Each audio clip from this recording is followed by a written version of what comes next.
C'est un fait qu'aujourd'hui, nous pouvons difficilement aller quelque part, dans quelque partie du monde, que ce soit sans trouver des gens déplorant l'état spirituel des choses parmi le peuple du Seigneur.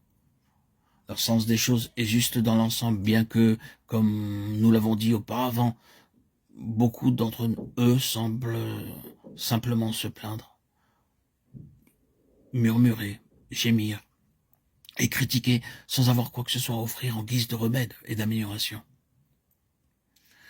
Néanmoins, leur déclaration touchant l'état spirituel de l'Église est très largement vraie.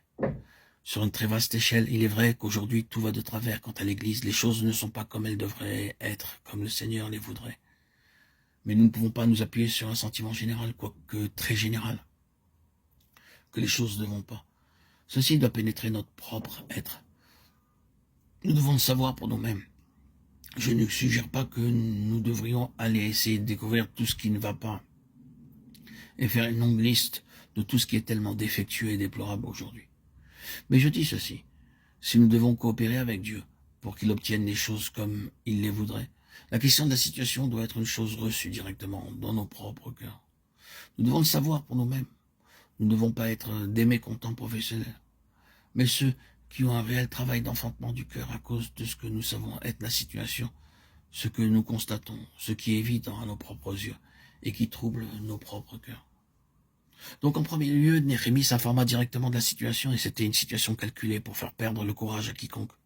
Cela aurait pu être réellement si déconcertant que Néhémie n'eût pas voulu s'y engager davantage. Mais il s'en fut retourné à Babylone en disant « On doit faire avec ce qu'on a.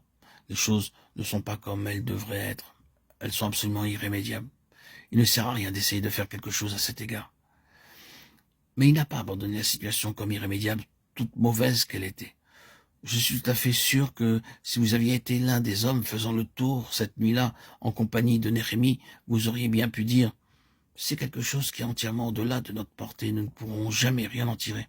C'est sans issue. » Néhémie fut l'un des hommes les plus courageux de l'Ancien Testament, un véritable héros, confronté à une situation terrible, mais l'affrontement avec confiance en Dieu parce qu'il savait non seulement que c'était une fâcheuse situation, mais que Dieu était en mouvement pour la redresser, la transformer. C'était la volonté de Dieu qu'elle soit autrement. Et si Dieu veut une chose, alors tout est tout impossible qu'elle nous semble. Nous avons une base de confiance. Aussi, il ne l'abandonna pas, mais l'affronta et l'affronta carrément. J'ai beaucoup de choses en pensée qui ne trouveront pas d'expression dans ces messages, mais en relation avec ceci, j'ai été amené à parcourir toute la Bible, et je m'en réfère particulièrement au Nouveau Testament, comme vous le constaterez en poursuivant. Je pense à l'apôtre Paul, le grand Néhémie de cette dispensation. Quelle situation il a dû affronter parmi les chrétiens, tandis que nous lisons sa première lettre aux Corinthiens, nous ressentons que nous aurions abandonné et dit « c'est un gâchis irrémédiable, est-ce du moins le christianisme ?» Mais voyez comment de façon héroïque et courageuse Paul a affronté cette situation. Il ne l'a pas abandonné. Aujourd'hui, nous pourrions être grandement découragés, nous pourrions facilement ressentir qu'il n'est pas possible d'obtenir un témoignage plein et manifeste qui glorifie Dieu, en considérant combien l'Église est détruite, combien la muraille est en ruine, combien les portes sont consumées par le feu. C'est-à-dire combien tout le témoignage est déchiré, mis en morceaux et en ruine. Comme pour ainsi dire, oui, la situation est déconcertante, et nous devons faire face à cette question. Dieu désire-t-il qu'il en soit autrement? Dieu a-t-il abandonné? A-t-il l'intention bien plus que dis-je? S'est-il mis à l'œuvre pour s'assurer un état des choses différent? S'il y a quelque chose qui prouve que Dieu est activement concerné pour cette question, alors nous n'osons pas l'abandonner.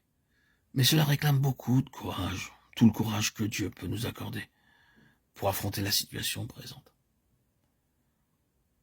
Ceux qui connaissent cela savent que je n'exagère pas